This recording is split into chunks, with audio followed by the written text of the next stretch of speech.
Greetings, dear ones. I am Kryon of Magnetic Service.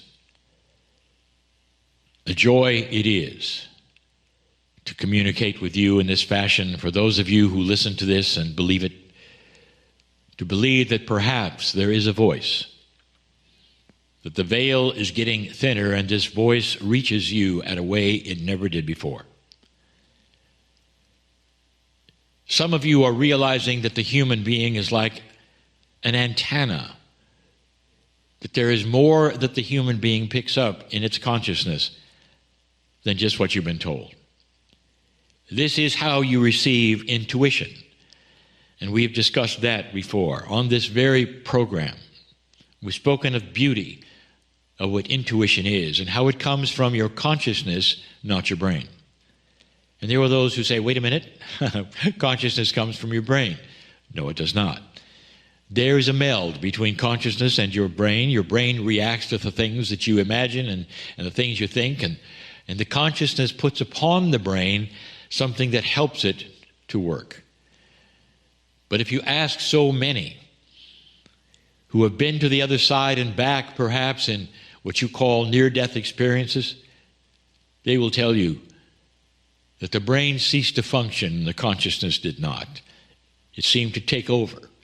When the brain was clinically dead, the consciousness gave wonderful information. Some were very close to the other side, where the consciousness was almost ready to explode into the soul energy, and they came back. This consciousness of yours, I will call soul consciousness, and it aligns itself to your body. The reason I am discussing this at this time, this is simply a reminder. And we haven't talked about your DNA, not your entire package of DNA, for some time. Let's review what humanity now understands in a nutshell, not scientifically, not medically, but just in summary and in a general way. What does this culture today called Earth know about your DNA?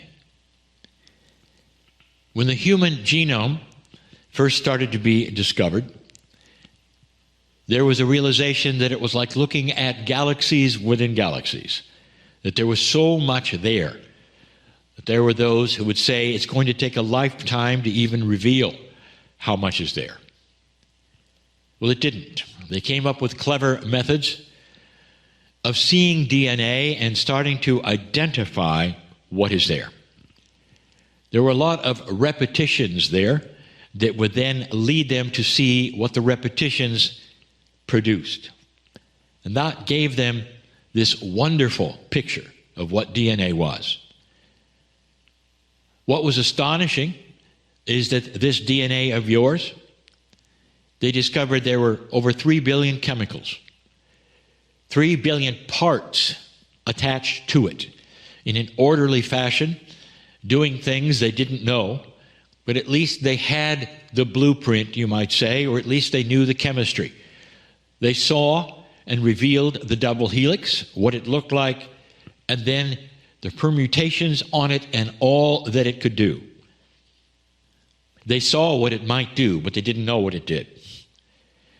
Now, this was exemplified by the results given shortly after the Human Genome Project, when they said, we have revealed the chemistry of DNA, over 3 billion parts, but we only know what approximately 3% of it actually does. They said the coding of 3% was pretty obvious. This was the gene-producing portion of your DNA. So immediately you see what your DNA is there for. It is there as a dashboard, you might say, as a control, perhaps as instructions, but it makes so much of who you are and continues to. One of the things that they discovered right away was that your DNA was responsible for approximately or over 26,000 genes that you have in your body. Those genes continually being made or perhaps produced at the right time for the right things. Your DNA doesn't just sit there as something you had from birth. It is always active, it's always working, and it does things. 3% of it got identified. Now, what about the rest? The overwhelming majority of all the parts. And they said they had no idea. They could not figure out any codes. And therefore, it's so interesting. If you're a smart scientist and you can't figure out something, what do you normally say? Well, someday we will. Well, perhaps we just haven't arrived at code breaking yet. But instead, almost universally, they threw up their hands and they said, it's junk. It must have been left over from past evolutionary processes. That is interesting to me. So if you can't figure it out, therefore, it's junk. I have a little exercise for you. It's one of your imagination. It's something fun. You're in the 1800s, and a time traveler appears, and he says hello, and it's obviously that he's traveling through time, and he made a mistake because he opens his book and some pages fall out, and bam, he vanishes to the time he wanted to go to. And on the floor, after he's gone, you see the pages he's left, and you look at it and go, this is stupid, it's ridiculous. What he's left is a QR code. Now, some of you know what a QR code is. That's the code that you might point at with your smartphone and you get a menu at a restaurant. Not all that profound, perhaps. But if you were in the 1800s and you happened to be in a laboratory and this had happened and you'd seen it with your own eyes, you'd say, an angel appeared or somebody from the future appeared and has left us a message. Have you looked at a QR code? Where do you begin? Without any idea of the 5 or 6 or 7 inventions that have to then build on one another to finally create a code, understand the code, and then translate the code, including that which has to translate, which is, of course, the smartphone, and all that it does with the artificial intelligence that it has. How are you going to look at it? What code breaker in the 1800s do you think could figure out a QR code? Who do you think could do that? And the answer is probably no one in the world. Because they didn't have access yet to things that had not been discovered or invented or figured out. I like to pretend that they could figure it out. This is me being funny. They figure it out and they say, oh my goodness, those from the future gave us a menu to Sam's restaurant. What is the meaning of this? Do you see my point? Junk DNA, you couldn't figure it out, so it became junk. Well, luckily, in 2012, they figured it out. Perhaps you didn't know that. There is no such thing anymore as junk DNA. They found out what over 90% of DNA did.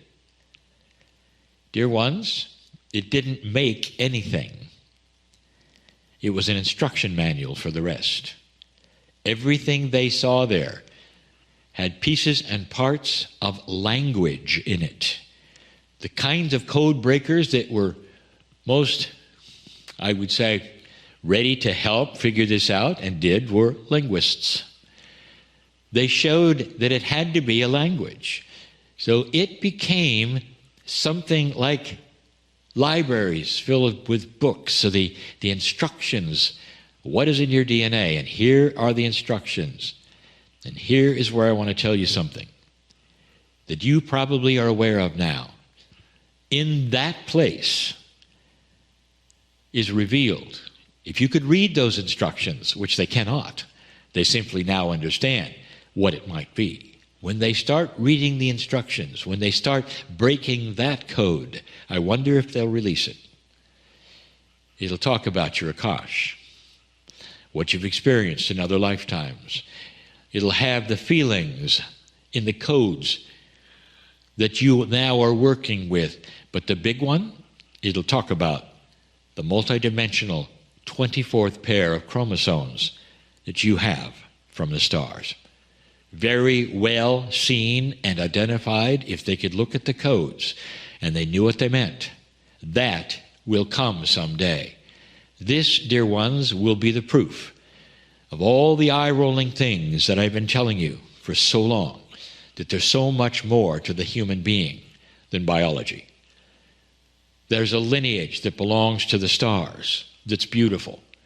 And this lineage is starting to open. This 24th pair of chromosomes is starting as a time capsule to be opened. Not that you're going to remember you were from the stars. You're going to start remembering what they gave you.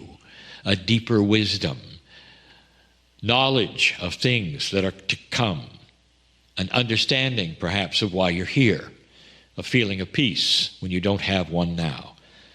This is the beginning, just the beginning. My prediction, someday they will be able to read that code. Right now it's just like a QR code to them. But when they can, revelation will be here. And they're going to have to think very, very, very hard before they reveal it. But I think you're going to be ready for it. This is just another channel to show your magnificence of who you are, and what might be coming. Congratulations on making it to this point of light. And so it is.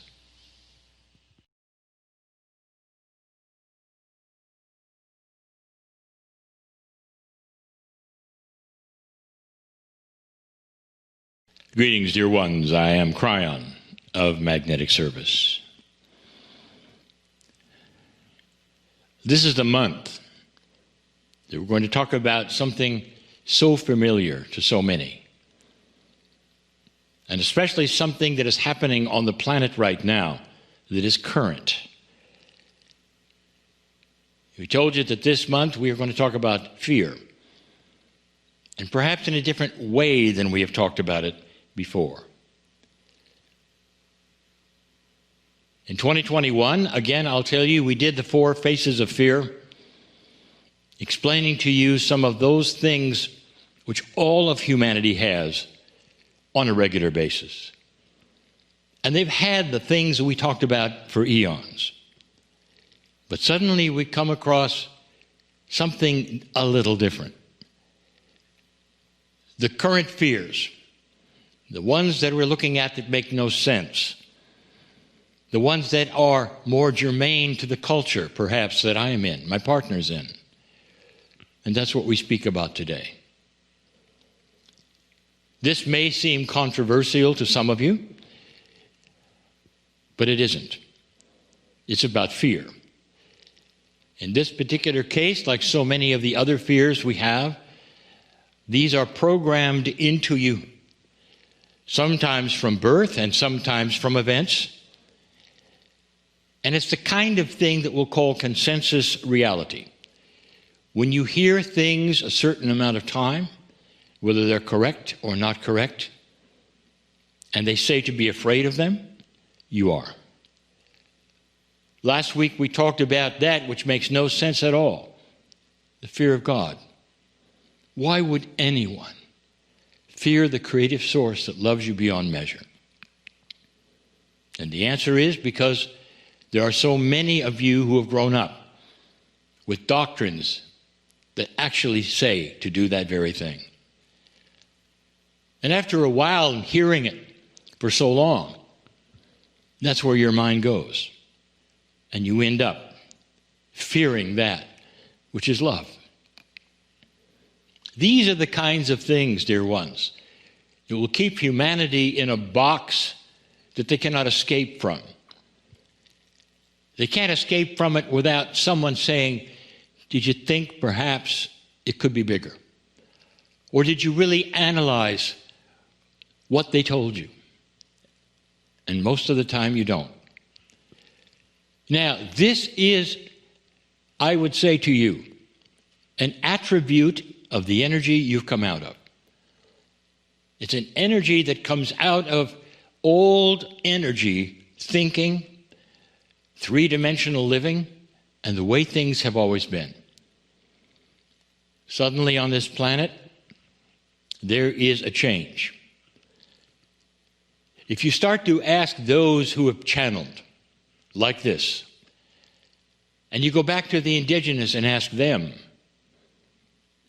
about their wisdom and what the shamans will say, there begins to be something we'll call connecting the dots.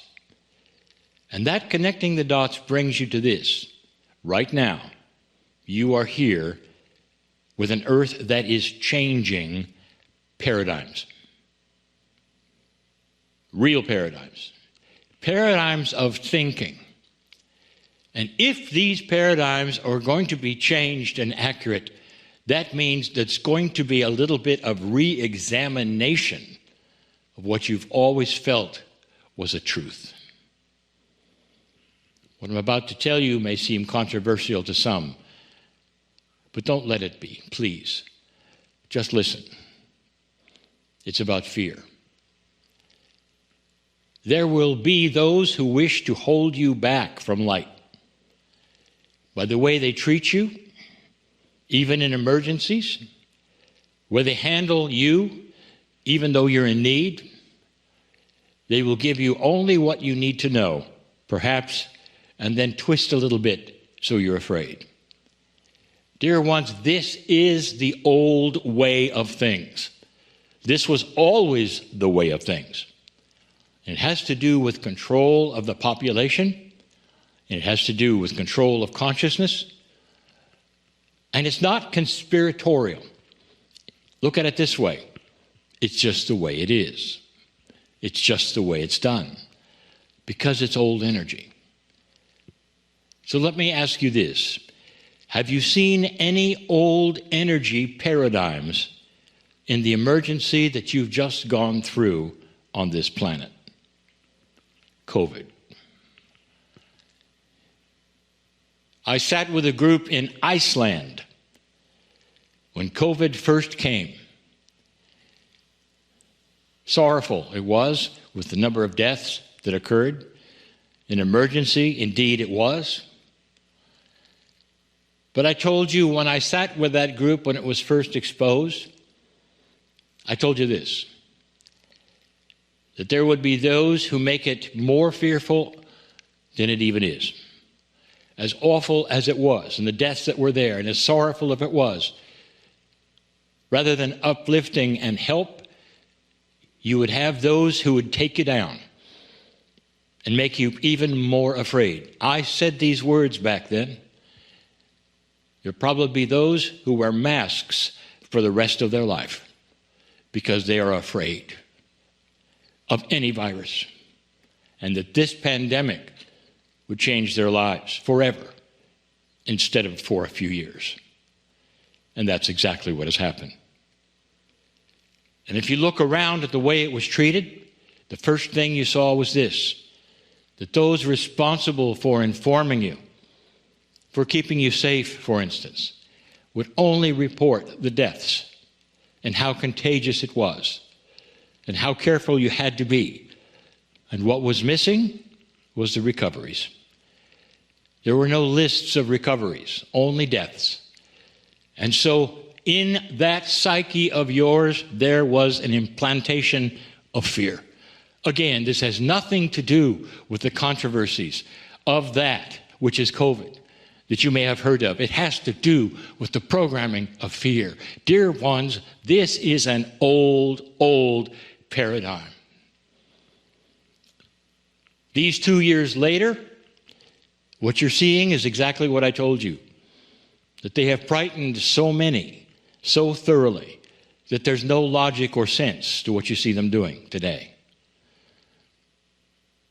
The fear has been implanted. So there are those walking around who will always be afraid of a virus. Always.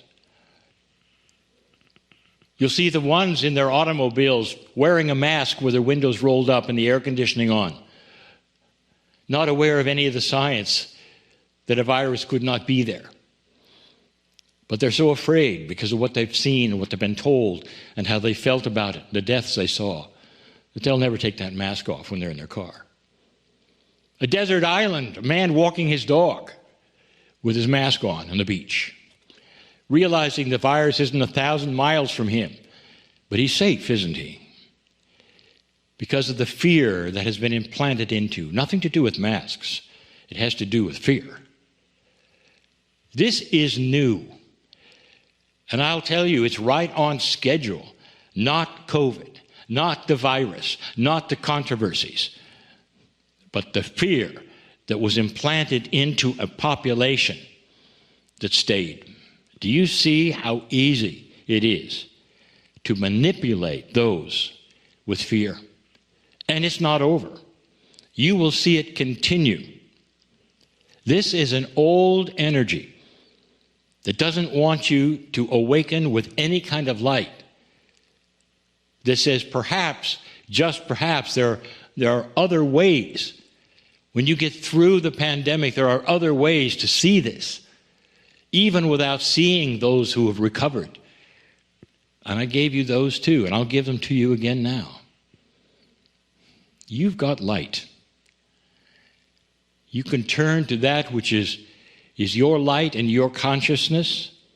And after this pandemic is gone, you can say, "Dear Spirit, let nothing touch me that's inappropriate for my body. Let that which is my immune system be strengthened because of a higher consciousness that I have. And if that is something I should have, a virus in my body, let it be just like a cold or the flu, which we've had before. And then I recover. And then I move on." And that, dear one, is the common sense approach at this point in time, at the end of the pandemic, where you would not then be afraid for the rest of your life.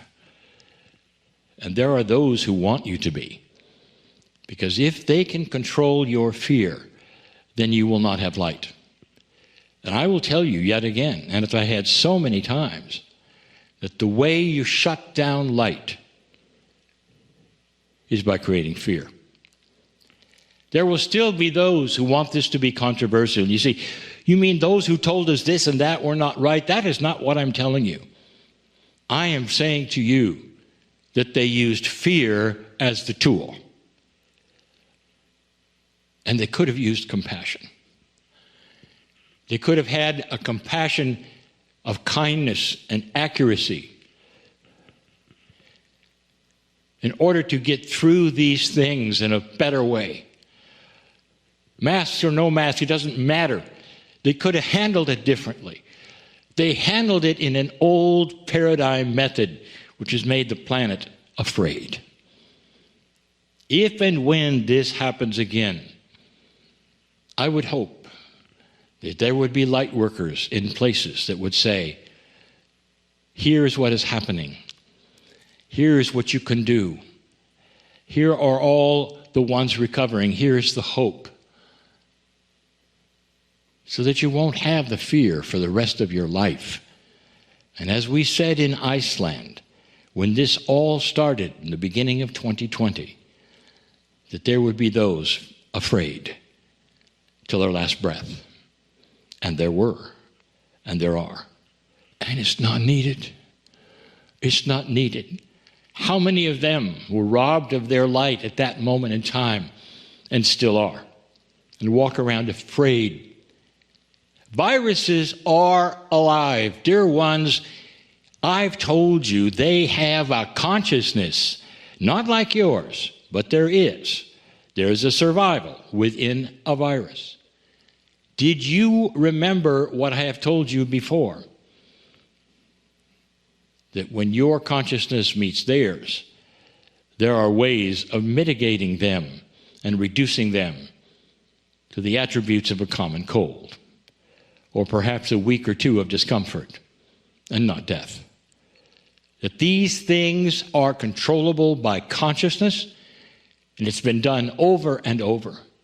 There is so much more here than you were ever told Don't be frightened of the biology out there when you have so many tools that can thwart them, mitigate them, make them like just a common cold or a flu, even though there are those who will tell you they're deadly, get away from them, and wear a mask for the rest of your life, no matter where you are.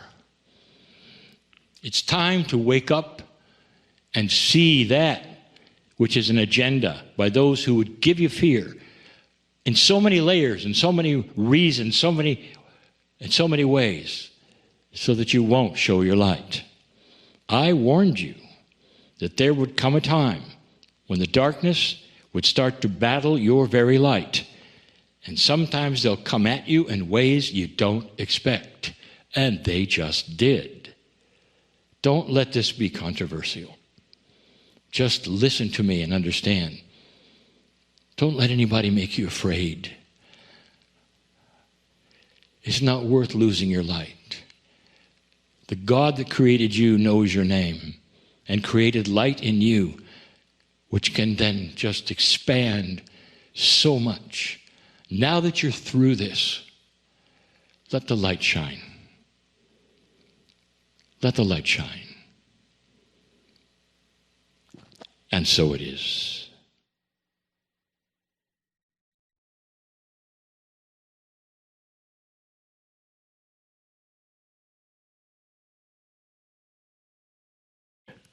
Greetings, dear ones. I am Kryon of Magnetic Service. This entire month,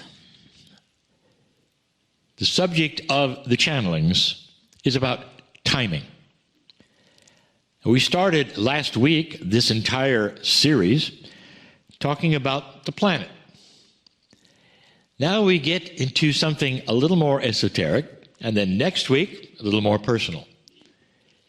These are things that I have told you in passing before, in other channels, perhaps with other subjects.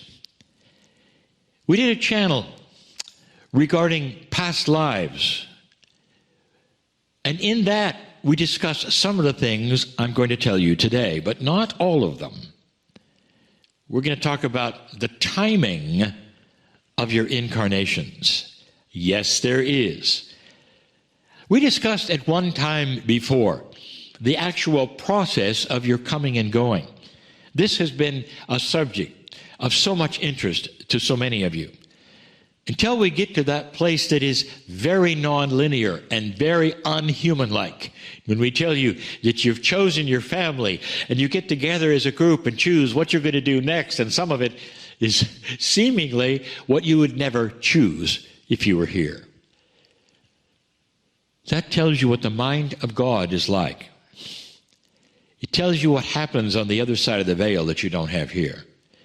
It tells you who you really are when you're not here. Again, dear ones, when you're on the other side of the veil, there is a mastery that occurs that is dynamically related to your lives on the planet. And that has to do with timing. What happens here in this lifetime will often determine the timing of the next. So let me explain. You come into the planet, you live many lives, and at some point in time, many of you start to awaken as an old soul. Not all of you, but many of you. And this is simply because you have spent so much time on the planet cumulatively that it starts to then mature you when you get back. So indeed, there are things you remember very vividly from lifetime to lifetime.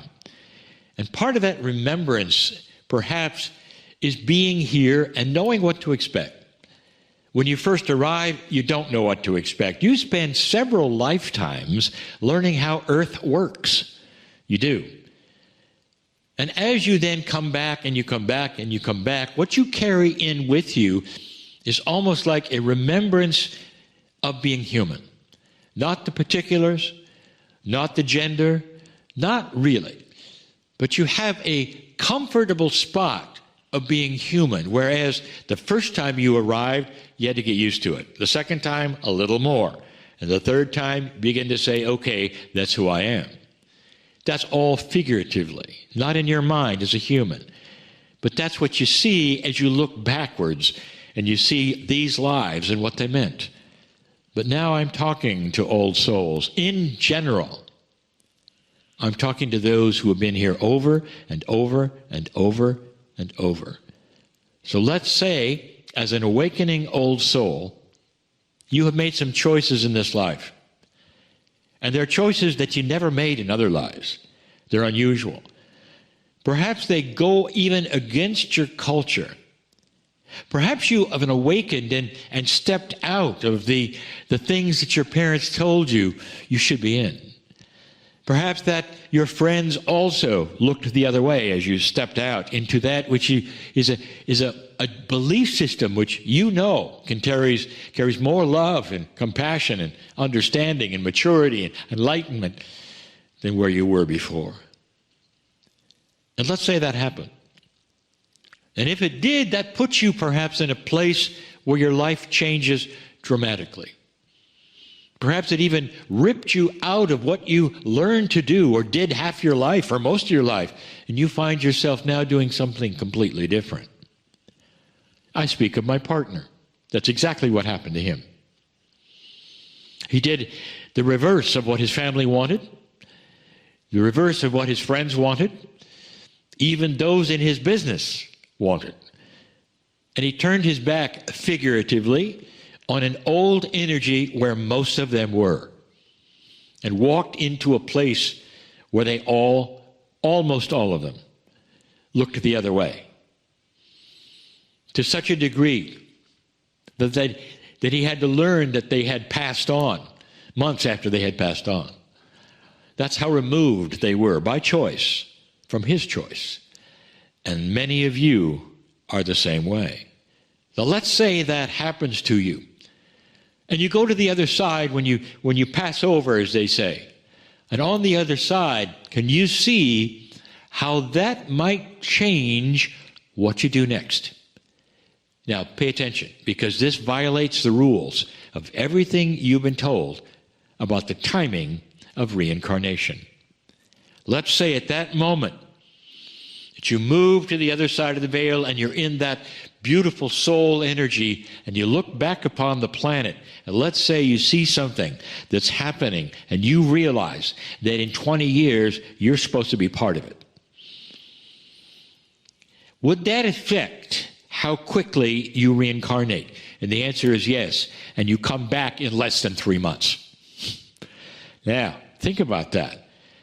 You have been told perhaps that reincarnation does not happen that quickly. This time it did, because you had to come back to be with something that could possibly happen in 20 years if the earth kept going the way it was. No one can tell you what's going to happen.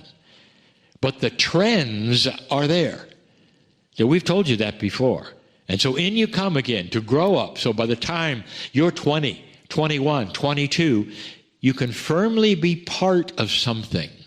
What if that something was a new government? What if that something was new healing modalities that you were perfectly fit for? Think about that. Now, let's do the reverse. Let's say that you pass over as an old soul, and you are there looking at what's going on, and you realize that there is a partnership that you had enjoyed all of your life or some of your life, but it was profound. It was an old soul partnership.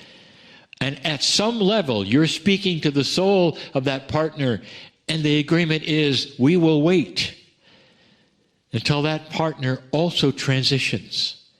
And we will come in so that we are in the same kind of an age area, so we will rekindle that partnership, and we'll put ourselves in the same area so it is likely we'll find one another and continue where we left off. Whoa. And what if that takes 10 years? 5 years? You have just affected the timing of your reincarnation. You have no hurry. Dear ones, the timing of incarnation is almost completely and totally set by what happens to you now in this lifetime. And it didn't used to. In an older energy, it was more of a pattern. And you came in more of a pattern, certain number of years or months, more of a pattern, but not now.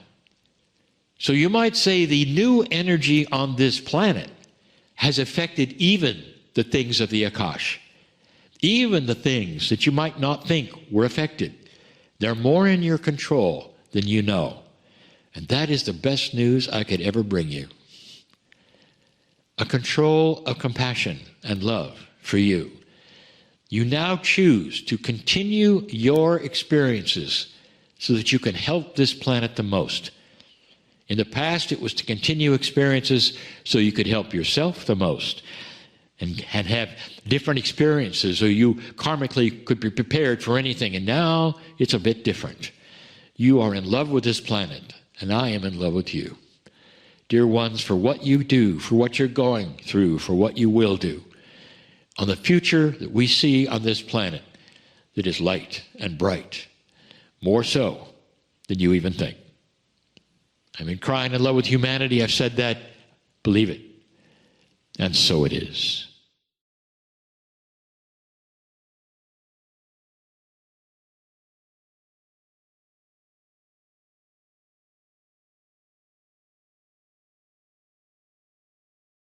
Greetings, dear ones. I am Kryon of Magnetic Service. There are so many of you who have asked the question, how much influence do I have? And so many of you are asking about yourselves, not just the planet.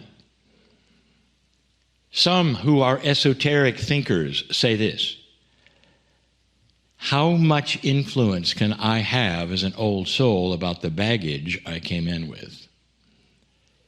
This is a subject, and it's all about what some are calling the Akash. If you've not heard this before, it's a very popular subject these days, and even psychologists are beginning to realize that you come in with certain kinds of influences that are seeming to be baked into your consciousness, that they didn't come from anything you experienced on the planet. Somehow your personality comes in a certain way, and then it's also shaped by what you experience. If you're an esoteric thinker, if you believe perhaps in past lives, like 2/3 of the world does, you realize that there is a system called the Akashic Record. What happens in certain past lives seems to then come in with you, and there's a reason. Some have called it karma, and we have told you before that this is something in this new energy that we've asked you to drop completely. It's no longer needed. But you still have that which is the Akash. And the Akash is what you have experienced in past lives that comes in with you. In the past, this has a reason, so that you will then settle it or perhaps act on it or do something different to dismiss it. That has been the thinking, and it's been for centuries. This has started to shift and change. There are those who would be critical of that statement and say, no, these are bases of some kind of axioms of esoterics. They never change. They do change, dear ones, because you change. If the energy of consciousness is becoming more benevolent and the shift on the planet is before you, do you see how that would then change how you learn and what you learn with? And so what I'm going to tell you, I have said before, but you need to hear it again. How influential can you be on the baggage you bring in with you? Sometimes that baggage controls your life and you don't even know it. Lifetime after lifetime, perhaps of sorrow. Lifetime after lifetime of dying early, perhaps, and you come in not expecting much from the planet. You come in and you don't smile much, very serious, wanting to know when the other shoe is going to drop. That's what it creates. And that's just something you come in with. And that's something that your parents deal with and your teachers deal with. And yes, your spiritual leaders deal with. How to get beyond that which seemed to be baked in to a consciousness when it arrived. That's the Akashic record. How much influence do you have on that? What I'm going to tell you next is known by the ancients' masters. You have full influence. I want to take you to a place in India called Varanasi.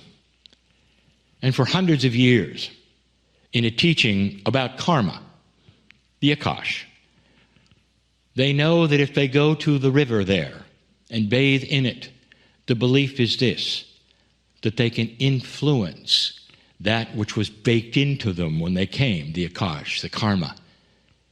And they can be free of it to a certain extent so that they can proceed with their lives, or the next time around it'll be different. In other words, their belief is what I'm telling you. So for those who are critical of this message, that you have power over your Akashic baggage that you bring in, I'll tell you this, it's not a Kryon statement. This is historic. It's part of the belief system of millions and millions of people already.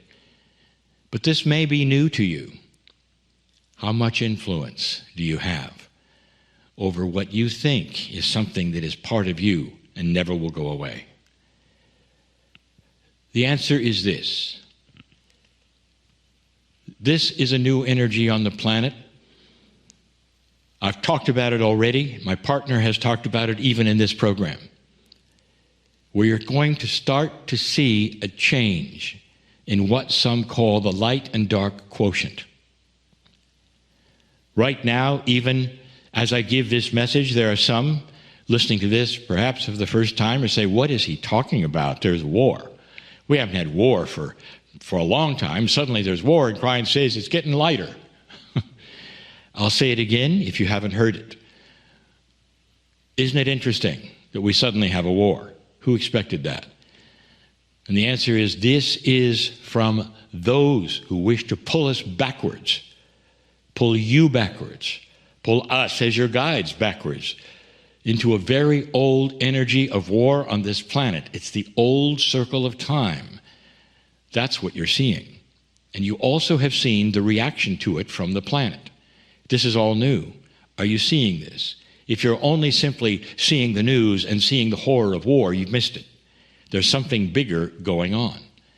This energy, this lighter energy, is going to be of compassion and kindness like never before. A world that's starting to see one another as they see their family, instead of some foreign individuals in a foreign culture with a foreign language.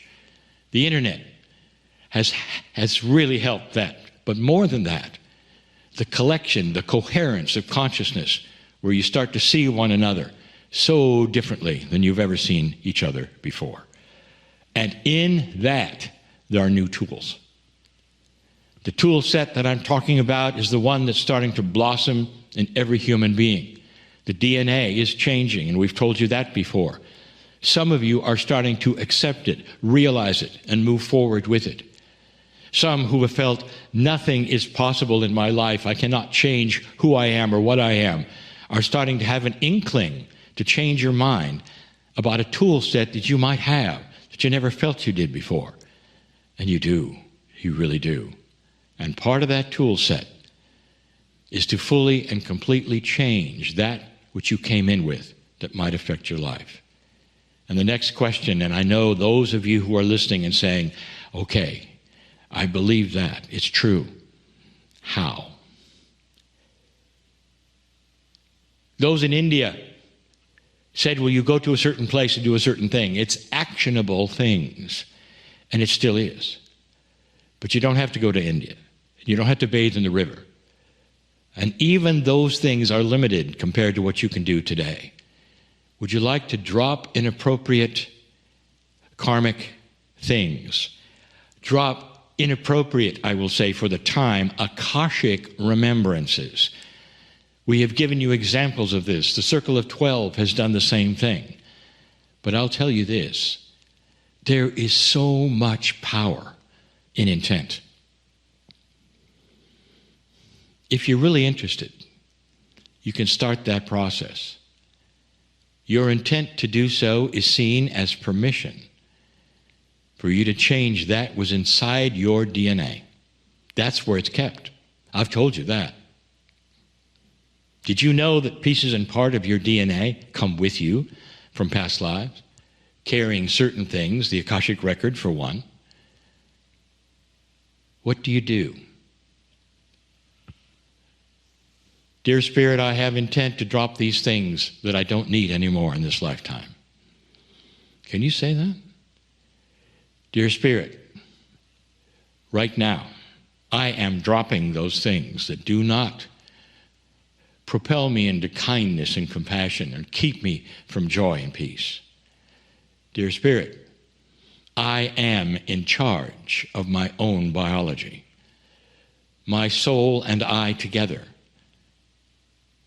drop the inappropriate things that would get in the way of peace, joy, compassion, and happiness, or the rest of my life. I now have that power, that ability, and I'm doing that in front of all who wish to watch. I am changing my DNA. And with that, I proclaim a new lightness of spirit, a new kind of kindness for myself, which will occur. One where I can look at myself in the mirror and say, I am indeed beautiful in the eyes of all that is, because I have God inside, because I no longer have a stone to carry around or pull me backwards. I am that I am. That is your power today. An empowerment that we are telling you is new and different and belongs to you. That is your lineage. That is why you came. Congratulations, dear ones, on what you are becoming. And so it is.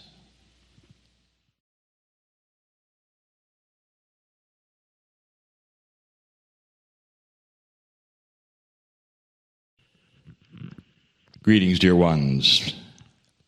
I'm Kryon of Magnetic Service. Let's continue this theme of what you might be able to do for yourself. I'm going to entitle this particular channeling, Keeping the Light. There have been so many who would say, how do I maintain that which I believe in a world which is darker than I thought it would be? Indeed, this is a time of revelation, truly of revolution, when it comes to dark and light. And one of the things that I have told you about an awakening planet is that before the light emerges, there is a period of darkness, seemingly, especially to the light worker. And I've akined this to the metaphor of what happens, even in your home, when suddenly you turn on a much brighter light than you've ever had. And the answer is, you see the dirt. That's what's happening. And it will continue to happen on this planet for some time. And so in this transition period, there is revelation. You are seeing things that you didn't see before because the light is brighter. Now, your perception, to many, is darkness. You'll say, there are so many things that I'm seeing now that never were there before. The world is getting worse. That is a perception. What if the light is being turned on and the things that you're seeing now were always there? You're just now seeing them perhaps a little clearer. So the question remains, how do I hold my light when this is happening on the planet?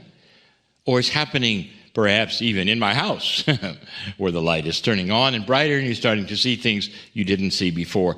perhaps even within yourself. So keeping the light is actually a good question. Is there a way for you to maintain that which you know is a loving attitude? The awareness that you have of a greater source, the awareness you might have of love for you. And all of these things seem to be diminishable with life. You get beat up a little, they say. With life, we're very aware. Let me tell you something that we have said before to every single human old soul that listens to me right now. You are not here by accident. Truly. And I mean that right now in this lifetime. On the planet going through what it's going through, you planned this. And as an old soul, you really planned this. And that is to say that you've gone through enough incarnations, and you've gone through enough lifetimes, and you've experienced enough things, so that you are actually far more ready for this than you think. And that's why you're here. You might say you are the graduates of energy. You've seen so many things before that this is just another one.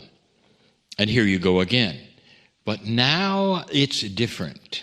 This new energy, this new normal. Are there any steps that you could take on a regular basis?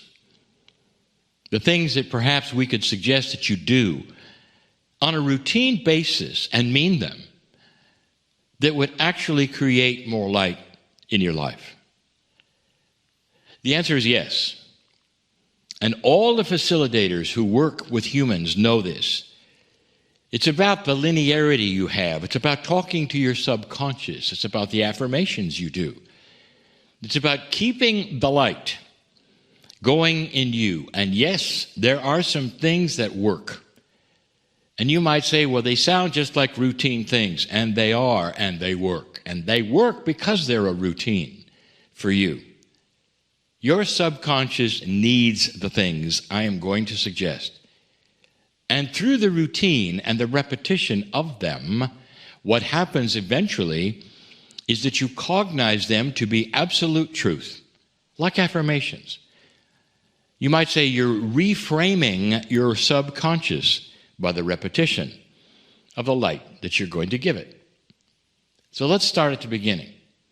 I'll give you just a few things that will help you. Number one, when you get up in the morning, whether you're alone, whether you're with a partner, when you put your feet on the floor and swing them around from where you're sleeping, wherever it is, as soon as your feet hit the floor, a routine. Think to yourself or say it out loud as you wish, whatever. Dear Spirit, thank you for this day. I am dearly loved. What this says is you're thankful and you're expecting good things that day. Now that is an attitude that often is not there when you swing your feet around and put them on the floor. Many times you're weary, you're tired, oh, it's another day, an alarm has just jarred you to awakening, all of these things. And now this is a routine. Your feet hit the floor. Thank you, Spirit, for loving me and the day to come. That's one. You start doing that every single day. Watch what happens. It's about the expectation of what's to come. So often the expectation is a bad day. Some have actually verbalized, it's another one. Here it is again. And that verbalization, by the way, tells the universe, you're probably going to have a bad day. Because that's what you're verbalizing. You must enjoy it. Again, you attract what you think. You attract what you say. Now that one's easy. The next two are much harder. Number two, find something you can do during the day which carries compassionate action. Now, compassionate action is when you see something or someone or situation and stop for a moment and send your energy thoughts to it. Energy is action, Energy is energy. Thoughts are energy. You can quote me on that. Energy is energy. It's so profound that humans have missed this, that what you think has consciousness, and that is energy. You can send it as energy, and it works. You put it into the field. It goes wherever you want it to go. If you do it in groups, it's even stronger. So, dear ones, I tell you, compassionate action. Find something, someone you either know or do not to send energy to. Now, here is what happens. And we have told you this before. There is another thing that develops when you do this. And that is a healing that comes back to you. Now, I say this again, and because I said energy is energy, I said energy twice because in energy, it's always a pair. In physics, everything happens in pairs. There is a plus and a minus, almost like a magnet on all energy, on all physics. There's two sides to the story. So when you send compassionate action, that's the one side. What happens next is two things. Number one, the persons or people or one person or individuals that you send it to receive it. Now that's their reception. Now you say that's one of the energies for them. But you also have another one. Something comes back at you. Your subconscious, your body, it knows what you're doing. And you feel better. Some of you, this is a healing experience. To send compassion and love and healing to another starts to heal yourself. That is, I'll call it the physics of consciousness. How do you like that so far? Is that too technical for any of you? When you send compassion, you receive something back. I'll tell you that someday there will be a formula for it because there'll be a recognition of the physics of consciousness, measurable, even the polarity of it and what happens to those who receive it. That is how profound this is for you to do. That's number two. Number three, it's hard. I've saved the hardest one for last. Some part of the day, you must find some way to laugh. And I don't mean pretend to. There's got to be something that's funny. And if you don't have anything that's joyful and funny in your home, in your life, in your work, then go find it. There are things that have made you laugh in the past. Go find it. It's a funny drawing. It's a cartoon. It's a joke. It's something perhaps on your media. You find it and laugh. Dear ones, this is critical. You must develop joy in some way, even a fraction of it every day. Even in the midst of your depression. I told you this was hard. Find something you can smile at, even if you don't have the guffaw of a laugh. Find something that amuses you, that you can go back and chuckle at and say, this is really funny. Remind yourself perhaps of a funny time. This is really funny. Or perhaps you'll have help from a partner who says, remember the time when you did this or that? And you laugh and says, yes, I do. Dear ones, these are the three things that I guarantee will create life every single day that has light. Light every single day, maintaining, keeping that light. That's what this is about. And this is what will happen. Now, I didn't even mention the affirmations, did I? That's another graduate area if you want to start affirming who you are and perhaps what you believe. I didn't go there because the first three that I gave you are personal, things that you can do for yourself that you can understand, that are more concrete than believing anything else or reading an affirmation. These are the things that every single one of you can do that will make such a difference day by day in keeping the light. In the morning, during the day, during the evening, anytime you want to. These are the ones. We give you these things in love. because we see the light that is coming to this planet. And we want you to be there, understanding it, rejoicing it, and sustaining it. I'm crying in love with humanity. And so it is.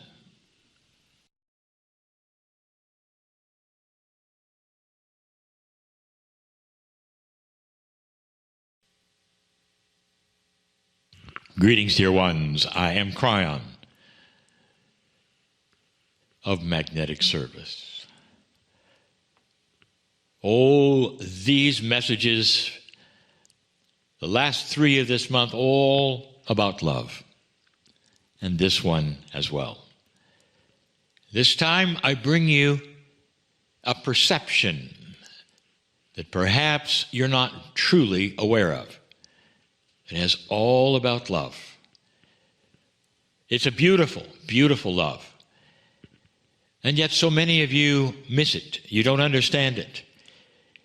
It's even controversial, even in metaphysical circles, because the idea that I'm going to present yet again, as I have had many times, doesn't truly get understood. You are a singular, 3-dimensional being. And what this means is that you tend to think in a singular way. There's one of these, there's one of those. Nothing is ever the same. There are no duplicates truly of humans or any of these things, that everything is unique and everything is individual and everything is whole the way it is. What if that was not so? Since there is so much multidimensionality around that we have talked about, including in your very cells, including the soil of the earth, and you only recognize a small dimensionality of it, you are not necessarily tuned in to what truly is going on, what might be happening, or what is the reality of perhaps that which you think you're seeing. Here's where I'm going. What have you been taught, even at the most fundamental level of spirituality? And what you've been taught is you come to this planet, whether you've lived before or not, you come to this planet, you live out a life, and you're taught that when you leave, then there is a soul. And it's separate. And we have told you this before, that you have been taught that your soul is somewhere else. You visit it, you come from it or go to it. But there are very few who will tell you that your soul comes with you. And we have told you that, even this month, that your soul is with you. But there's more. We talked about something in the past called soul sharing. And this is confusing, because people will say, wait a minute, my soul is precious, it's mine, it has my name on it, so I'm not going to let anybody else share my soul. And I say, how 3-dimensional of you, because when you get to the other side and realize that your soul is shared with every other soul of the universe, you'll have a good laugh. There is a way that your soul can also be shared with so many other souls in certain ways that are so beautiful, so beautiful. I'm going to take you back to the wind of birth. We've given this before. You're sitting there at some level with the souls of your parents, and you say, I'm coming in now, I've chose you, you're already on the planet, and I'm talking to your souls, and I'm going to go in just as we planned I would. Now you get into that other messy, if you'd say, proposition that you chose your parents, and you would say, no, I didn't. I never would have chosen those parents, some of you. And you say, that's ridiculous. I'm not going to believe that, Kryon, because I know myself. I would not have chosen that abuse. I would not have. What if you were their teacher? What if they were new old souls and you're an old soul? Big difference. In other words, what if you came in on purpose? Not just to learn something for you, but for them. Did you ever think of that? There is a system here of helping one another. That's why you pre-plan some of these instances, such as those who will be with your birth. Now, if you plan this with your parents, let's say parents, brothers, sisters, do you think it ends there? What about when they leave? And this is where it gets good. Here is what happens. I have told you many times, but there are those hearing this for the first time.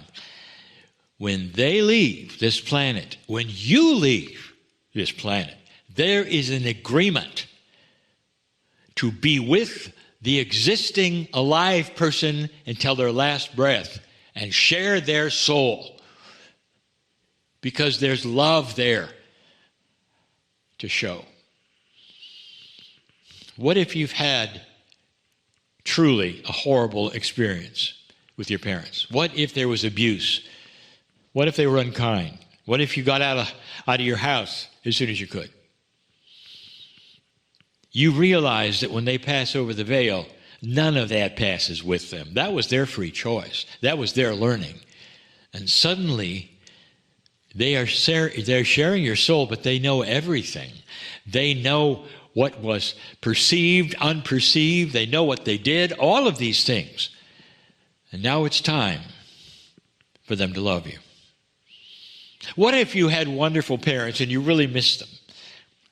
Now, I'm speaking of parents who have passed, and this is so you'll get ready for all of those who perhaps will experience this. And you will miss them greatly. You may have a funeral for them or whatever is your culture, and they're gone.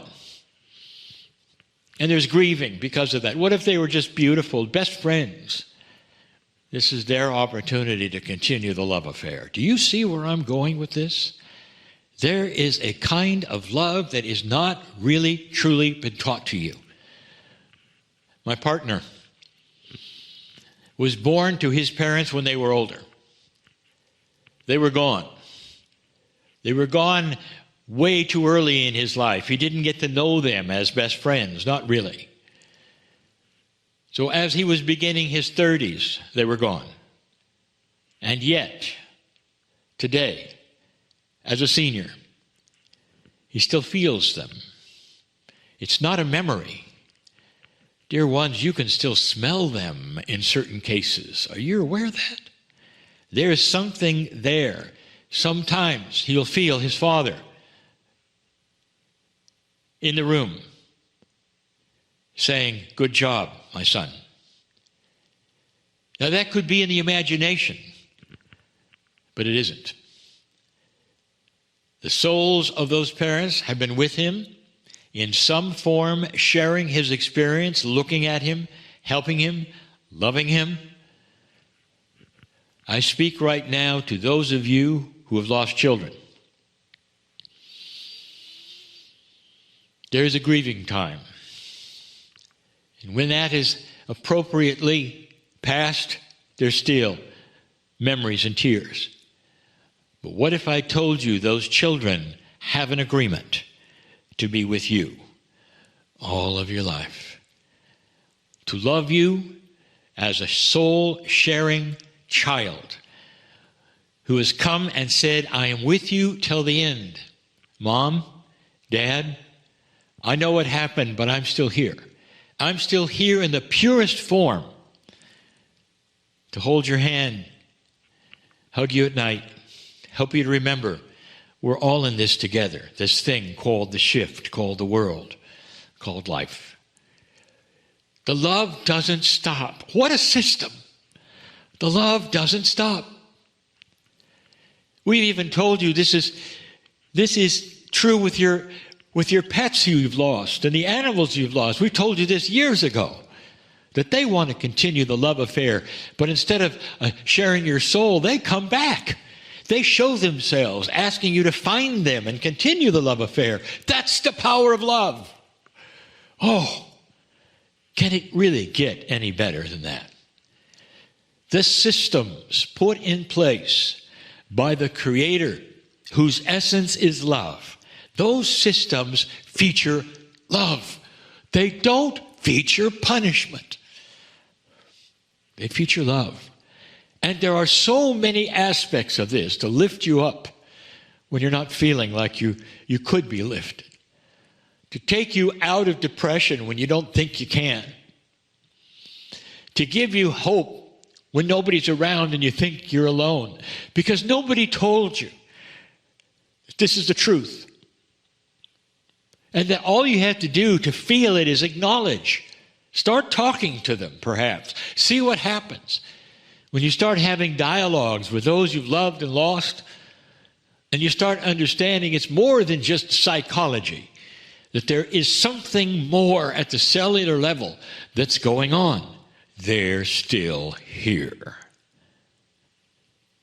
And to make this even better, when you look at those around you who you love, all of them, that you're invested in emotionally and love, all of them, you can look them in the eye and say, I'm not leaving you. Physically, perhaps, but I'll be there all the time, looking at you, loving you like I always have, and being a partner of a different kind, a partner that loves you, ready to help you, and sometimes you'll be able to hear me and feel me. That is the system in place. You're staying with those you love, and they will do the same. This is a little reported system that comes with those who can understand more than they did before. As that which is the consciousness of humanity starts to raise, become more enlightened, and we can teach these more, I would say, advanced ideas about who you are when you're here, when you're not here, when you're gone, and a system that is beautiful beyond words, that rings with the love of God. A system created for you so you'll never be alone or have a reason to be sorrowful. There's so much more here. Dear ones, I am in love with all of you. And so it is.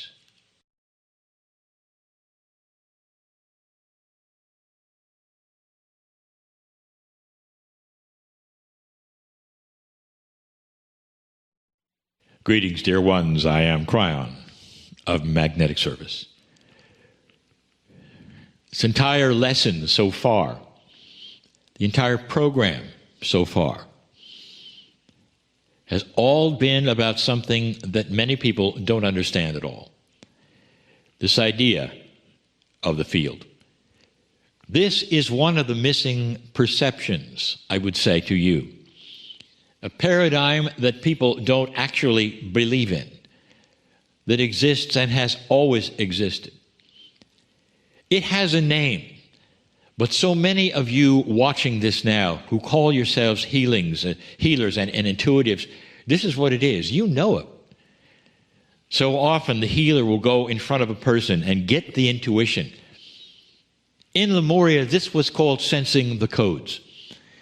The codes simply were an intuitive idea that that person had, represented in Lemuria because there was no written language there. There were codes instead. You might say a code is like the kanji, the language perhaps of some of the Asians that will have this, and it's a conceptual language. One symbol means many things. It's like that. And that's what they had in Lemuria. So don't confuse this with something you have to know about codes. You have it already. It's the thought group of the group, or a thought group of an individual that is before you. Walked into a room, have you, where somebody was arguing? Did you feel the codes?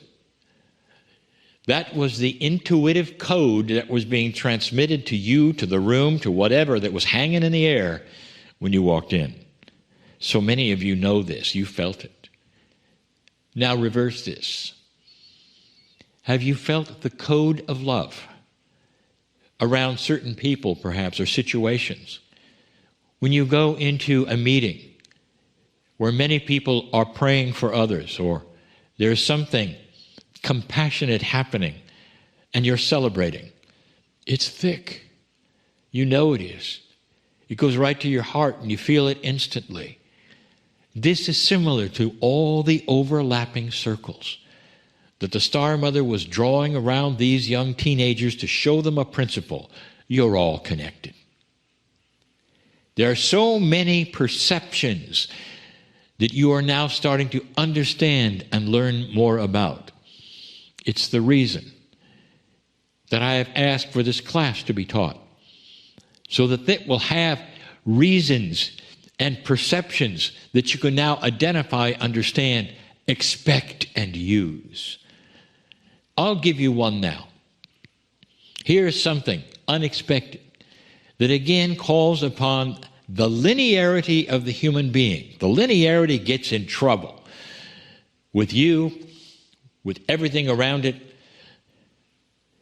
because this is your reality, a linear reality. You go from A to B, and then from B to A. The idea you could be in B and A at the same time is not in your, I would say, ideas or reality or thoughts or belief. But actually, here's what I'll tell you. When you think about B, you're already there. Then you take your body there. Dear ones, there's something in your society, in the healing, I would say, department, that I want to clear up. There are so many of you who have gone through amazing, miraculous healings. And these healings, sometimes books are written about. These healings often deal with one of the most pervasive and awful things happening to your culture, cancer.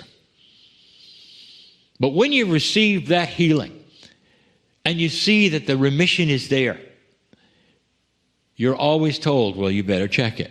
You better check it. Because you know it comes back, don't you? What kind of a healing is that? Is that a healing, or is it a temporary healing, or is it a semi-healing?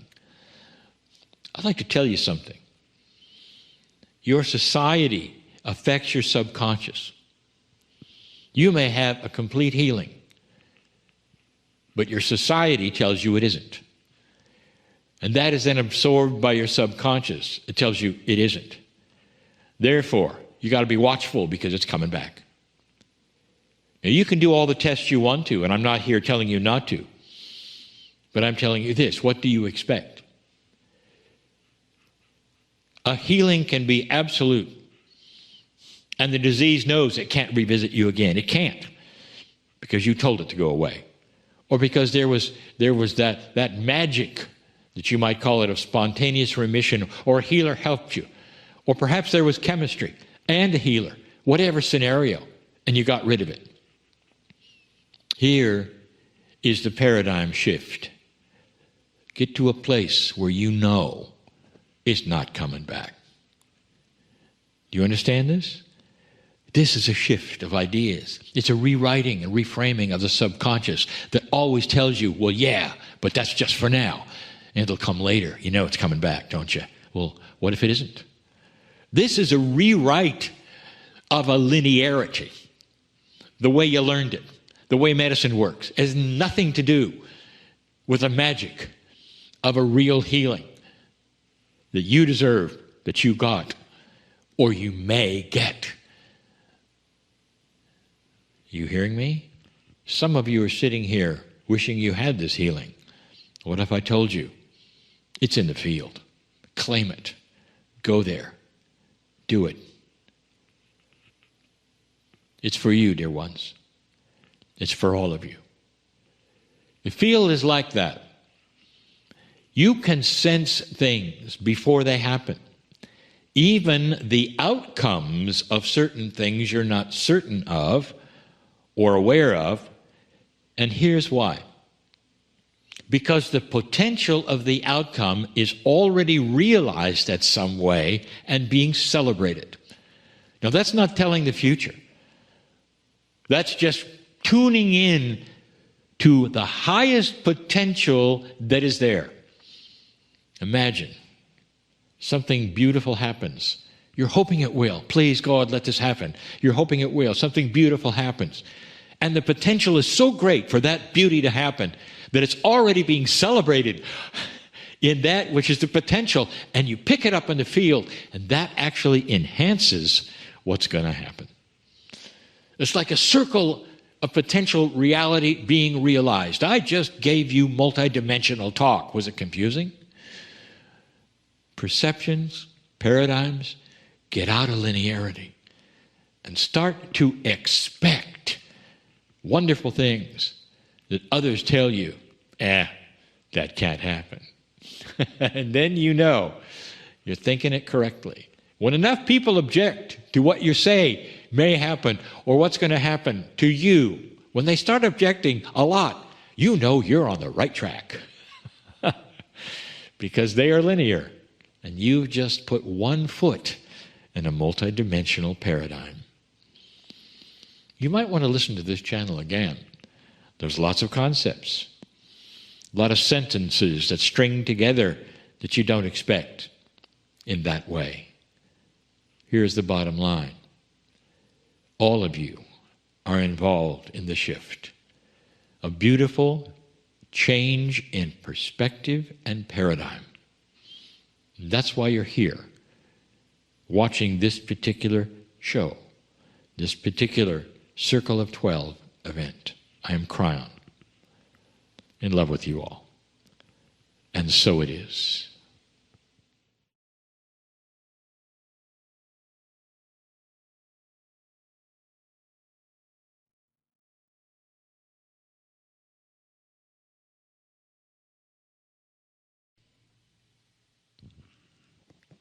Greetings, dear ones. I am Kryon of Magnetic Service. What a time this is. If you heard the channeling from last week, I said these words. It's here. This is the shift. The one we told you was coming. This is the light coming to the planet, although it looks odd in so many ways. In these last 2 years, there's been a major shakeup of so many things. There have been decisions to make. How did you do? There have been so many things presented to you, and now it even continues, as I said it would. This is a time that you were born for. We gave a channel not too long ago. It had to do with that which you experienced even before you got here. We spoke of that beautiful consciousness of your soul before you ever get to this planet, deciding to come. And almost all of you listening to this program, even the ones who casually are listening, had a choice to come or not to come during a time that might be volatile. Those of you who are seniors, you had a choice, even during that which was the Cold War, thinking perhaps there would be truly a nuclear war, an Armageddon, the end of times, even that which was predicted, perhaps even by many scriptures, and you came anyway. And I told you that there was a chance, that the ancients had called it, that this precession of equinoxes that moves you into the 2000s instead of being the end would be the beginning. Did I ever mention to you that the ancients were enamored, you might say, over this time, this precession of the equinox time? They all had prophecies over it. And they all gave prophecies that could go either way. You see this even in that which is the Hopi prophecy rock. A split would occur. You would have a choice to go one way or another, just about now. This was foreseen. I told you about it, and have been for many years. You knew this was going to happen before you got here, the potential of it going either way. And you came. That's why we love humanity so much. Those listening to this now, all of you, we know you're here and you're listening at whatever time you've chosen to see this. Knowing this, that the love you have for humanity, for the earth, for each other, you came, old soul, because you knew you could make a difference. This particular channel, last week's, and the ones to follow on this month, will all have this one theme. It's here. It's time to start planting the seeds that you came with. Last week we told you it would be like a farmer who had one set of circumstances all his life, time to plant, time to harvest, and that something shifted on the planet energetically or maybe weather-wise that gave him a perfect scenario to plant and harvest like no other. And it gave him crops that lasted longer and were larger and more abundant, and it was amazing. Same seeds, perhaps. That is what is occurring now. Everything you did and tried in the old energy that was sacred, metaphysical, now can blossom in a way that never has been seen on the planet. If you've put this together, it had to be this way. For even though light comes out, and we call it light coming to this planet, what it changes is you. It doesn't fall upon the soil of the earth. It falls on you, old soul. And the tools that you came in with start to expand. This has been the theme, if you figured this out, for all of these years since 2012. This is the time. But suddenly it is in your face, as you would say, because the changing earth, the changing times are right here for you to see. Everything I told you, that when light starts to come out, the darkness objects. And that's what's going on. So it's time for those seeds you came in with to be planted. Now, this is a metaphor. Don't look for your seeds. The metaphor is this. You had them when you got here, truly. But you might say they were on the back shelf. You might have tried to trot them out and use them earlier on in an old energy, and there was disappointment. Disappointment. They simply didn't work the way you thought. You wanted to do this, write a book, build a healing center, do all of these things that were ingrained into you, old soul, and it didn't work. And now we tell you this, you did it too soon. Try again. Don't be daunted by it didn't work in the old energy. It's almost like you were on another planet, you tried it and it didn't work, and this is a new planet. This is a new world. This is one where the light is starting to come out and manifest itself right in the pockets of the old souls who are currently listening. What a deal.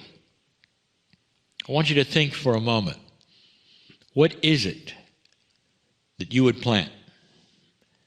There are many kinds of things. For yourself, perhaps. For others, perhaps. I will give you an axiom.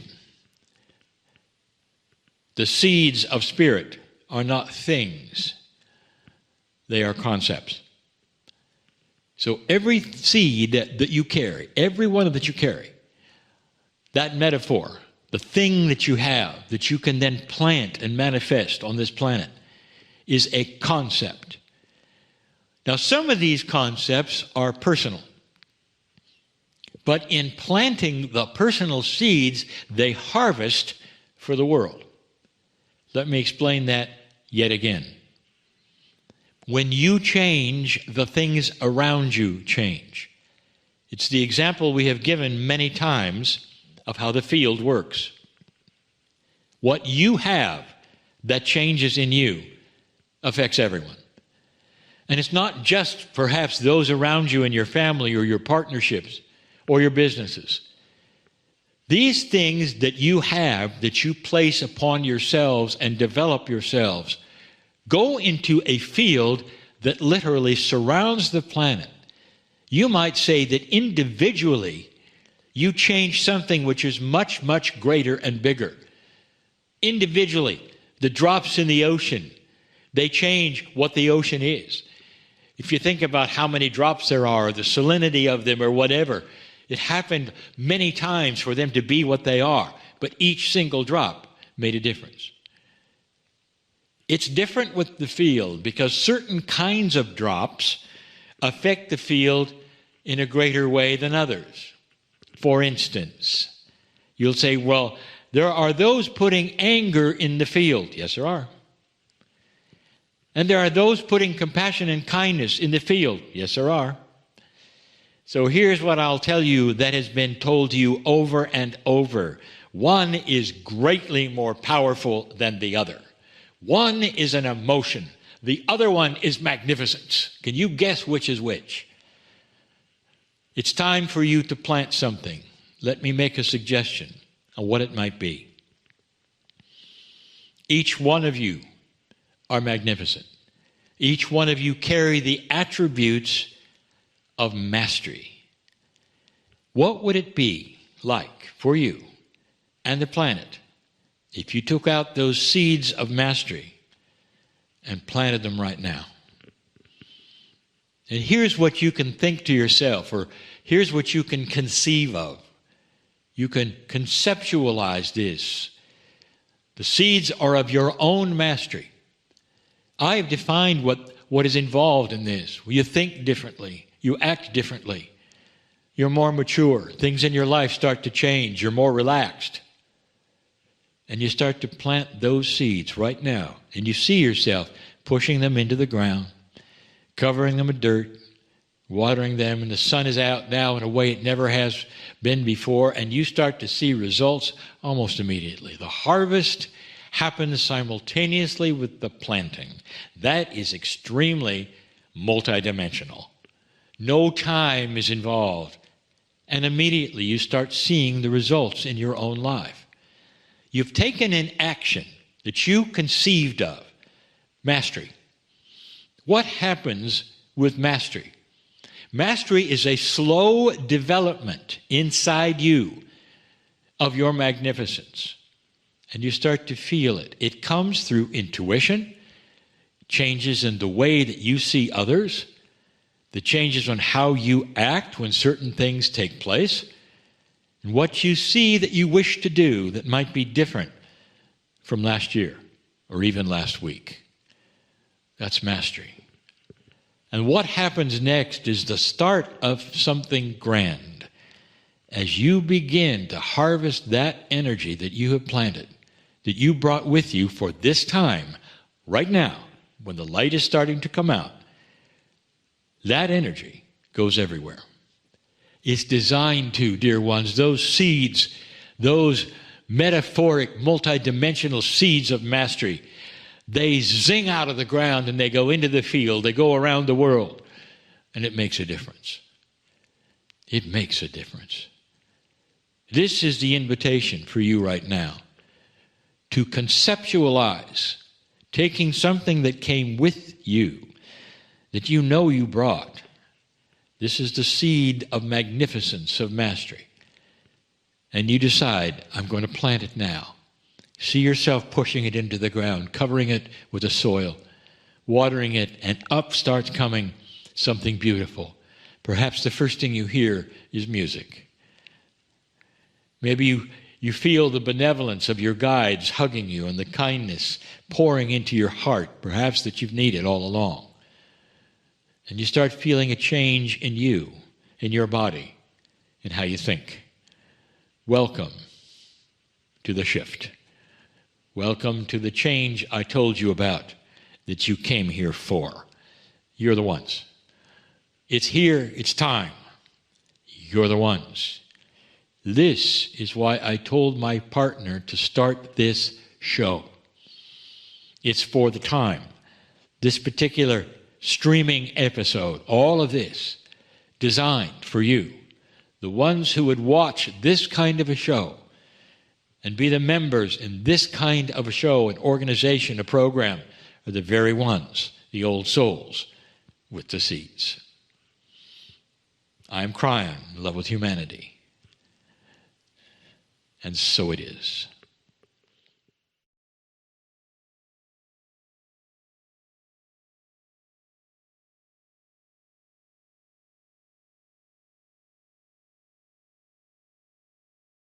Greetings, dear ones. I am Kryon of Magnetic Service. I'd like a discussion on something that you have grown up with, oh metaphysical one who is interested in higher vibration, higher consciousness. The discussion is this. I want to talk about those who wish to raise their vibration. And I want to redefine vibration. Perhaps all of your lives, or as long as you have been interested in these esoteric things, you have heard the words vibration. And you've heard it in so many contexts. There's going to be a higher vibration of consciousness on the planet, they say. There's a higher vibration of thinking, they say.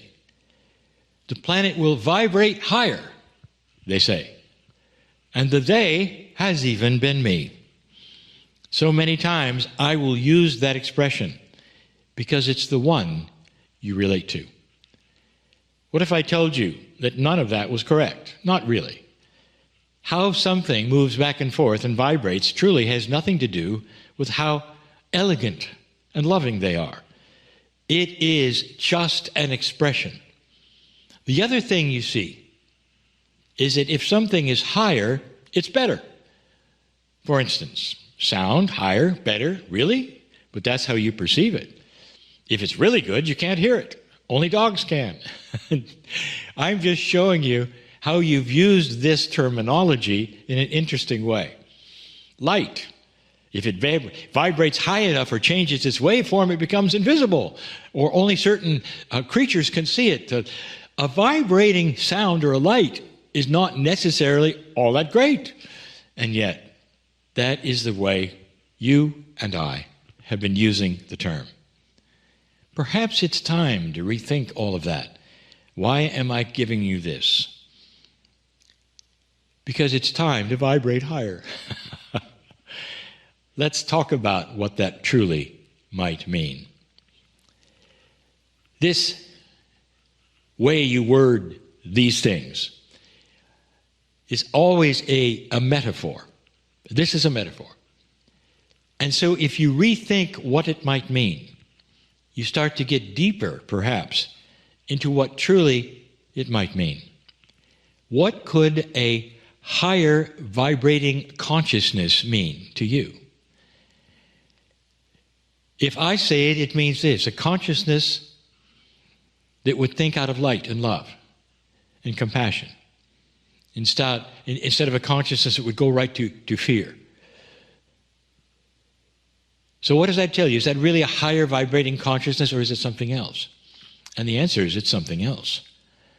What if we replaced the whole idea of higher vibrating with deeper wisdom? I want an earth, you might say, that has a consciousness that has deeper wisdom than the past. I want a planet, you might say, that has a much deeper wisdom and love, compassion quotient than before. You see, I didn't say vibration. It comes with the territory that you would want to use the metaphors you always have. But if you start redefining them to what is actually the case, it gives it a much more profound meaning. It's much more elegant to think that a planet won't just vibrate higher, but you can start to identify what that means. Why am I telling you this? Why are we going here? Again, what are you going to do to accomplish this in this new energy? What is this for you? Over and over, we have told you that the closer you become to the core truths that exist, the higher you vibrate. So let's change that. The closer you become to that beautiful core truth that exists, the deeper your wisdom will be. One with deep wisdom is one you want to hang around with. Someone who has very deep wisdom is somebody who probably understands a lot more of the planet than you do. You see how that works? Each one of you has a choice right now. do I wish to go with this new shift? Do I wish to accept that which is mastery? We've covered that before. What if I want deeper wisdom? How would I achieve that? And we always return to the same kinds of things. There is a toolbox, you might say. It's the toolbox of the light worker of the old soul, and that toolbox has in it, you'll call, tools of achieving deeper wisdom. I didn't say higher vibration. Deeper wisdom. What do you do to make those tools work? I'm going to give you, again, an answer that would seem ultra simple, but that's the way it was designed. Humans would have you climbing steps, going through all kinds of machinations, doing this and that in order to receive that which is divine. And I'm going to tell you yet again, all you have to do is open the box. But in order to open that box, old, deep, wise soul, in order to open that box, you have to intend it. You want it. You have to see yourself wise in the future. You have to give yourself permission. You may even have to verbalize it, which you've heard us start to do more and more. You might stand there all by yourself alone, with your hands perhaps held out to anyone who would listen from above. And you might say, "Dear Spirit, dear God, show me the wisdom that I should have. I give permission to go to the next level." And that's when it starts to change. What have you just done, O wise human being? What is it? Think about it. Because we teach this over and over and over. You have free choice to go any way you want, to the light, to the dark. You do. But when you face off with your soul, with Spirit, and say, "Show me a better way." When you face off, you might say, with yourself, "Let me open the box where the solutions are. Show me the next level. I want deeper wisdom. Show me where it is, where to go. Push and pull me with my intuition so that I'll do the correct things, dear Spirit." That is when the wisdom starts to show up. That's when someday somebody will look at you and say, "You know, I think you're vibrating higher." You see what we're doing today, a play on words, but we're defining what it means, what it truly means. Much, much more elegant than simply something vibrating at a certain level. So what does the wise old soul bring to the planet? Oh, how about peace on earth?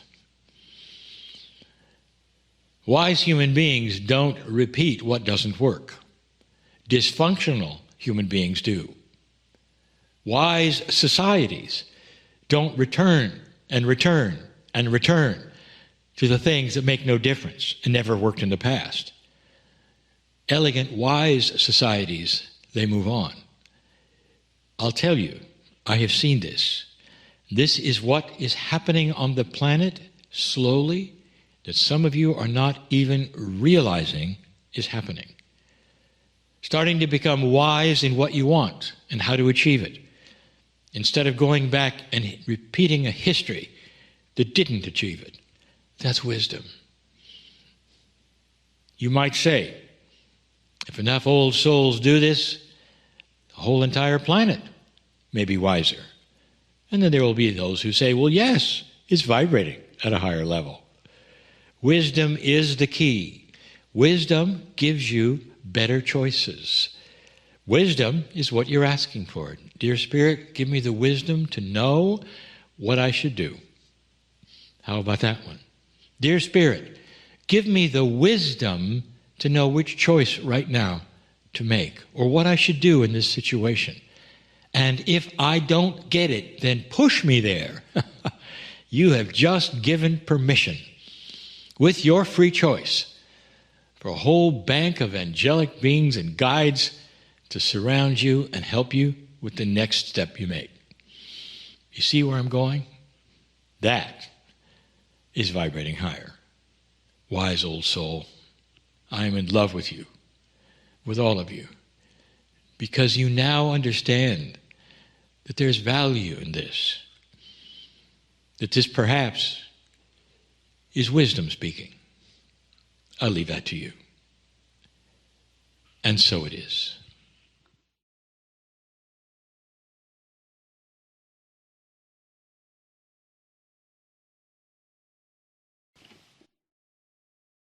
Greetings, dear ones. I am Kryon of Magnetic Service.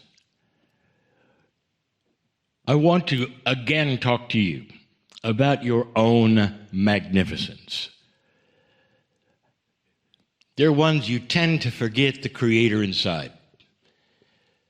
And that is the message I want to give you.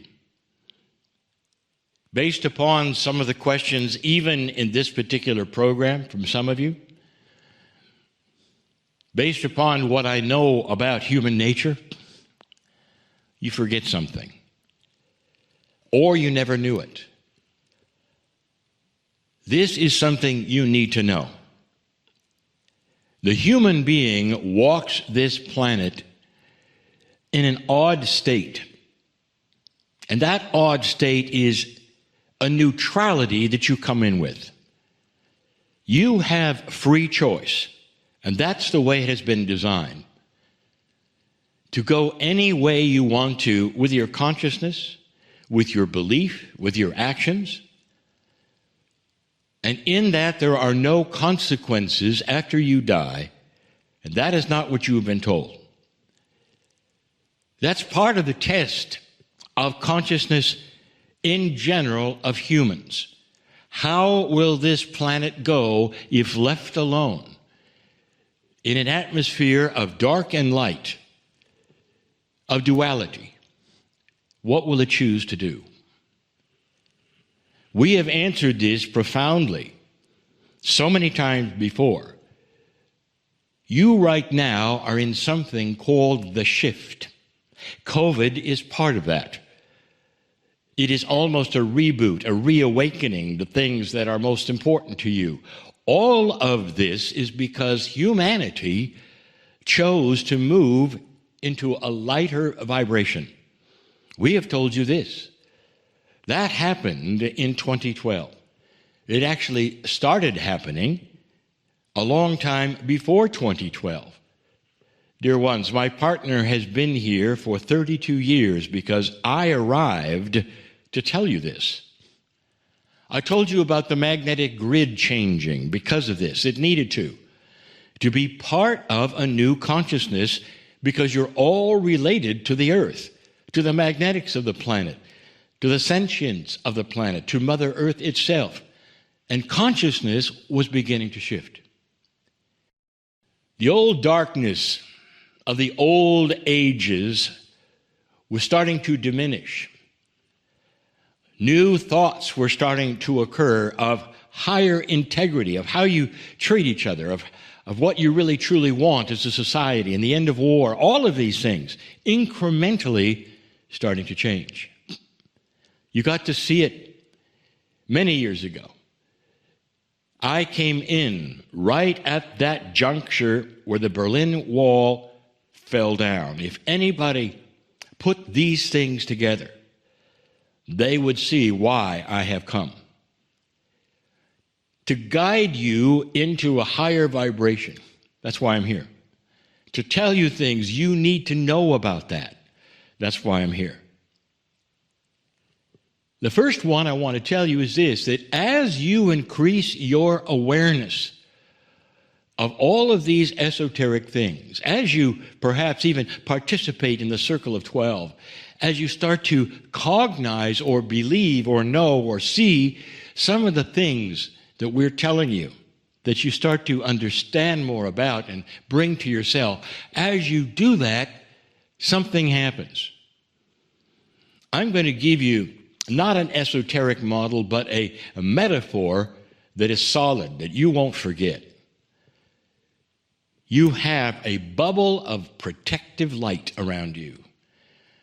The higher thoughts that you can think, the more you claim to be aware, the more you claim to understand the love of the Creator and put it on yourself and practice it in your life, the stronger that bubble becomes. I want you to think of that as a bubble of light. And as you walk from place to place, dark things bounce off that bubble. Did you get that? Now, this is a metaphor, but it's the best one I have. So as you proceed, no matter where you are or what you do, there is this awareness bubble of yours, light worker, that cuts right through the darkness and will not let the darkness get in, especially if you are practicing compassion, if you are practicing the love of the Creator. It's almost like you are assuming and absorbing much of that which is the divine that has been given to you right at birth, that you are now starting to see. Can't you feel it? I want you to understand this is a form of protection. And isn't it interesting that that protection is yours by how you think? It doesn't come from another source. Suddenly, the angels are not guarding you. The guides are not guarding you. It has come from you. Odd to think, perhaps, that it works this way, but it always has and always will. One of the questions of today: can evil entities, both esoteric and physical, attach themselves to me? Do I have to be careful of where I go or what I say or all these things? And I will tell you, dear ones, that the evil entities that might be candidates for that will see you coming and run the other way, because you've got this bubble of light and they don't want anything to do with it.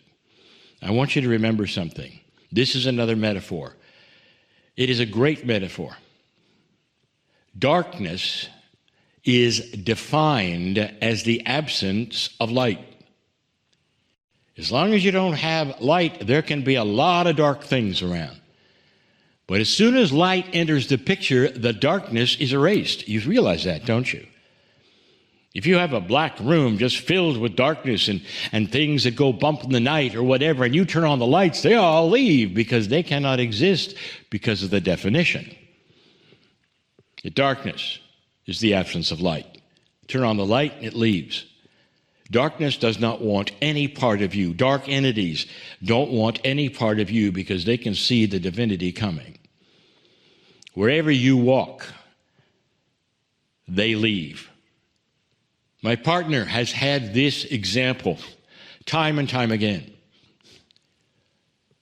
His first time that he presented at the United Nations in New York City, he was told by some who were supposed to know that he would be attacked by darkness if he went.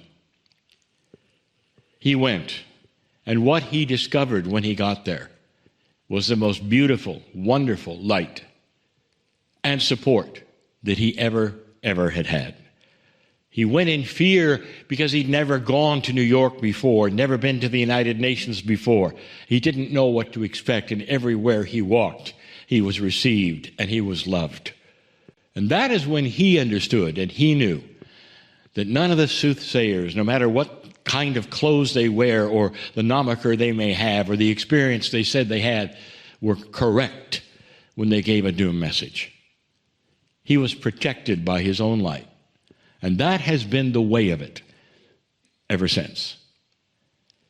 This is you, dear ones. This is the principle of light and dark, dear ones. And so I want you to understand this and hold it to yourselves. Understand it, know it. As we say, cognize it. In other words, make it your belief. So that where you walk, you don't have to wonder for a moment whether you're in trouble from the dark side, or whether something is there lurking.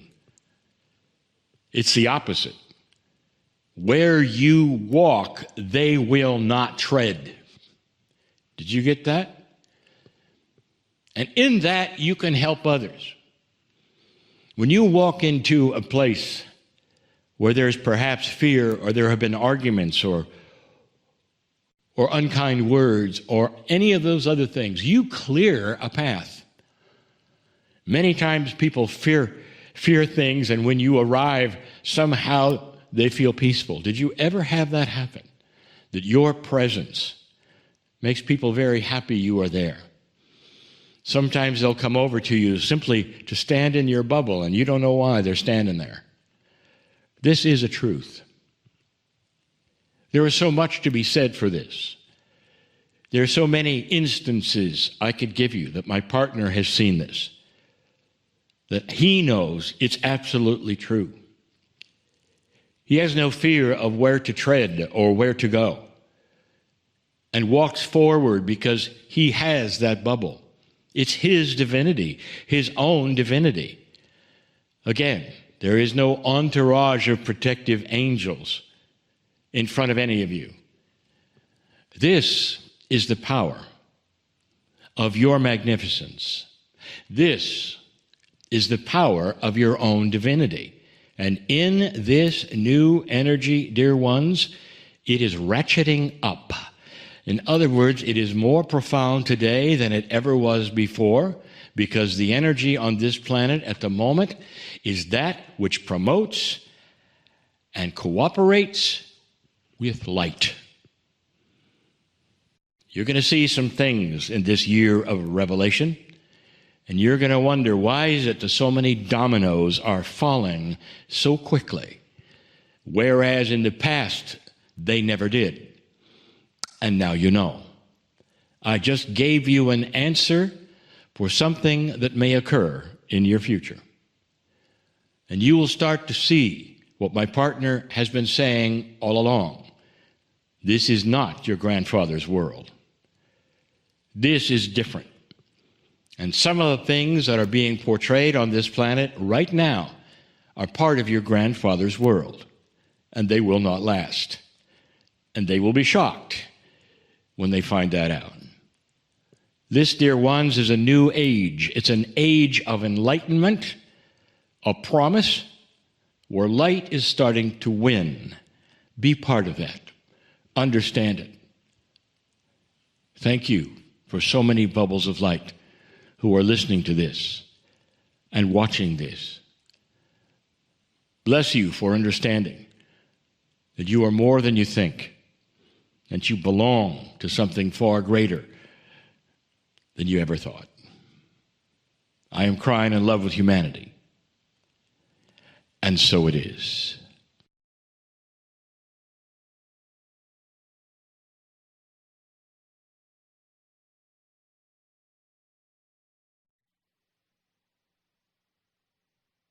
Greetings, dear ones. I am Kryon of Magnetic Service.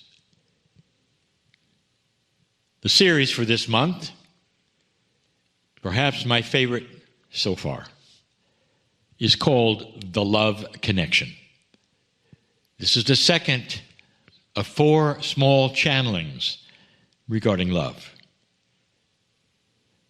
Dear ones, I could tell you so many things about that which you call love, and none of them would carry the impact, the strength, the enormity, the splendor of truly what it means. Let me give you a hint. I may have said these things before, but they cannot be said too many times. In fact, this entire month, we might say, we are then reinforcing, revisiting, if you will, so many things that we want you to know and understand, especially with that which is happening in the world right now. The hint that I wanted to give you is that if you looked at all of the things that might pass between the other side of the veil and the one you're on when you're born, and there are many, we've told you about some of them: joy, laughter. But the biggest one is love. You can have wonderful compassion. You can have kindness and a joyful attitude, but the greater of all of these things, and the greatest, is love. We speak of a different kind of love, perhaps, than some of you are thinking about. Love for the human being, it's wonderful. And you express it perhaps for one another and mean it. You express it for the animals perhaps that are with you. You love them and you mean it. You express it perhaps even to the planet. But the one that has no greater size or influence is the love of God. And the one that we have told you about even that is completely and totally misunderstood is the love of self. But the one I want to talk about is the one that is ingrained in you from birth. Do you remember? We have said over and over, made in His image is something you have read in Scripture. And not just in the Scripture, perhaps, that you're aware of, but in so many words, it's in many Scriptures. Made in His image.